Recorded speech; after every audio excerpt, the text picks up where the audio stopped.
बाद यहाँ पे एक सवाल है इंटरेस्टिंग, पावर सेक्टर के मिड कैप और स्मॉल कैप के बारे में। अब ये जिस तरह के नाम यहाँ सुनने को मिल रहे हैं और जहाँ पर नज़र है श्रीराज एसजी की, और केरल से इन्होंने सवाल भेजा है, और ये अच्छा लगा कि आप केरल से हमें सुन रहे हैं, देख रहे हैं और वहाँ से अपना सवाल भेज रहे हैं। ये रिलायंस पावर पे नज़र रख रहे हैं, जेपी पावर पे नज़र रख रहे हैं, ओरिएंट ग्रीन तो लेकिन कम से कम ये रिलायंस पावर और जेपी पावर, मतलब ये रिटेल ट्रेडर्स की नज़र में बहुत ज़्यादा रहते रहे हैं और बहुत ज़्यादा इन्होंने वैल्यू डिस्ट्रक्शन भी किया है। तो उसको देखते हुए, उस हिस्ट्री को देखते हुए, क्या ये बिजली उद्योग के जो मिड कैप, स्मॉल कैप हैं, ये सही जगह रहेगी जहाँ पे अभी नज़र जमाई जाए? अम, पहली चीज़ ये है कि पावर की रिक्वायरमेंट अभी भी काफ़ी है हमारे देश में और इस हिसाब से आपको पावर पावर डिमांड रहने वाली है, पावर कंपनीज़ में डिमांड रहने वाली है।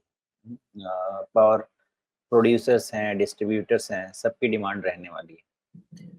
अब बात ये आती है कि इसमें स्टॉक्स का सिलेक्शन वो अपना-अपना तरीका होना चाहिए क्योंकि देखिए अगर आप बहुत एग्रेसिव हैं तो जब एक सेक्टर में ही टेलविंड आता है, तो उस सेक्टर में टेलविंड के हिसाब से टेल एंडर्स भी चलते हैं, मिड कैप्स में ज़्यादा अर्निंग्स हो सकती है, ज़्यादा ग्रोथ हो सकता है। तो अगर आप एग्रेसिव पोज़ीशनिंग करने चाहते हैं, तो आपके लिए ठीक है, मिड कैप, स्मॉल कैप बनता है, लेकिन आप रिस्क भी उसी टर्म में अपना डिस्प्रोपोर्शनेट रिस्क भी बढ़ा रहे हैं। लेकिन चाहे आप लार्ज में रहें, मिड में रहें, स्मॉल में रहें, आप किसी में भी रहें, इम्पोर्टेंट ये है कि हर सेगमेंट में क्वालिटी इंश्योर होनी चाहिए। उसका नाम जो भी होना चाहिए, उसके फंडामेंटल स्ट्रॉन्ग होने चाहिए। अगर नाम फंडामेंटल्स का इश्यू है, तो चाहे वो large, mid cap, small cap हो, उसमें बिल्कुल नहीं रहना चाहिए।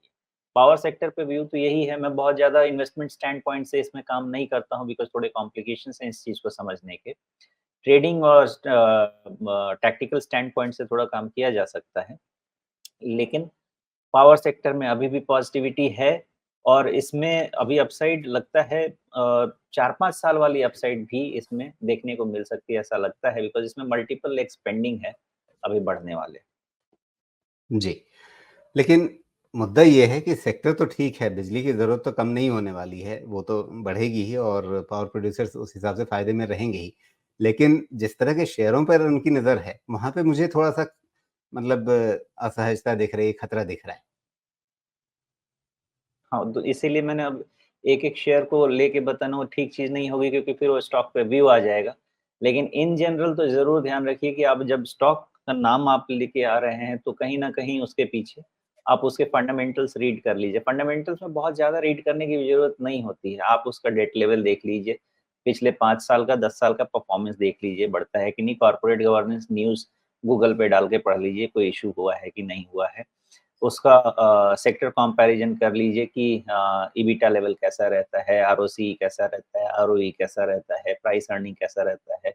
ये सब का कंपैरिज़न कर लीजिए, आपको रिलेटिवली दिख जाएगा और टॉप मोस्ट प्रायोरिटी आपको कॉर्पोरेट गवर्नेंस की देनी है। अगर ठीक है, वहाँ पे अगर पीएसयू में आप उठाते हैं, तो कॉर्पोरेट गवर्नेंस फिर एक तरफ रख दीजिए, वहाँ पे कोई इश्यू नहीं है।